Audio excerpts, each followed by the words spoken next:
What's up, guys? I am back. My name's Mikey. We're with MMB Barbecue. This is our YouTube series. If you like it, comment, subscribe, send ideas for videos. We're going to be putting out some cool stuff. We've been asked by numerous people to do this, so I guess we're here and doing it. So today we're going to talk a little bit about upping your photography game. I said in my previous video that my main shooting camera is my iPhone. But I also do a little bit higher end shots with a actual DSLR. So this is the 70. It is an older model. You don't need a brand new camera. You don't have to go out there and spend $15,000 on a camera or anything even around that. You can pick up a crop body camera, which is exactly what I'm holding right here. What I mean by crop body is it actually changes the focal length of every single lens that I actually put on top of that. I know that's kind of photo nerd stuff and you're here, it's a barbecue channel, but we're talking about photographing food, and that's something that's important.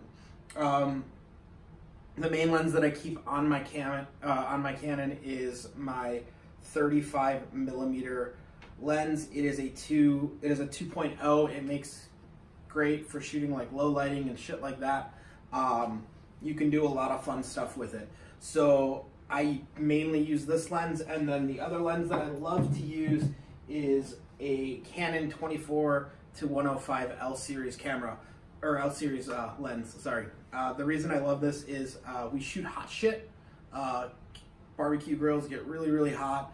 Flames go up. You have those cool shots. Well, I really don't want to be super, super close to that, but I want to capture it really, really nicely. So I use this lens to capture from a little bit further.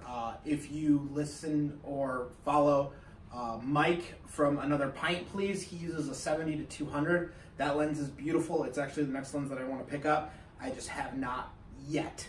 So with that being said, we touched a little bit on lighting in my last video. I still use these two softboxes for most of my lighting. I also have a strobe that I use. When I shoot outside in the dark, it just makes my life a little bit easier. I picked it up, it was about $200, so it's gonna be a little bit on the higher end. But when you start playing into stuff like this, and you start playing into camera gear, you're gonna start going into a little bit more expensive. Guys, barbecue's a hobby, yes, but it's an expensive hobby, but it's what we choose to spend our money on. It could be worse, we could be selling meth.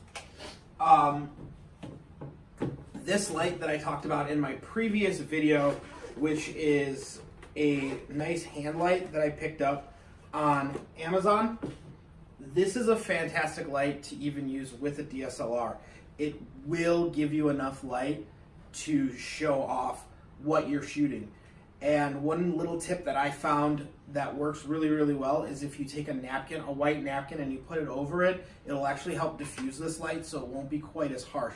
So if any of you guys went and actually purchased this light and you're saying, hey, listen, the lighting is really, really harsh, it's really, really hard, what am I doing wrong? You gotta diffuse the light a little bit. It's a really hard light, so put either a napkin in front of it, and if you wanna be super cheap, if you take 2 paper towels and you wrap them around it, that'll diffuse this light. There's high-end photographers out there that use cheap diffusers. You don't have to go and spend a ton of money on diffusers. You just have to shoot. You have to shoot the light through something, and and make your life a little bit easier. So that's some of the photo gear that I personally use, that I personally like. Comment, subscribe, do whatever you YouTubers do. Till next time, cheers.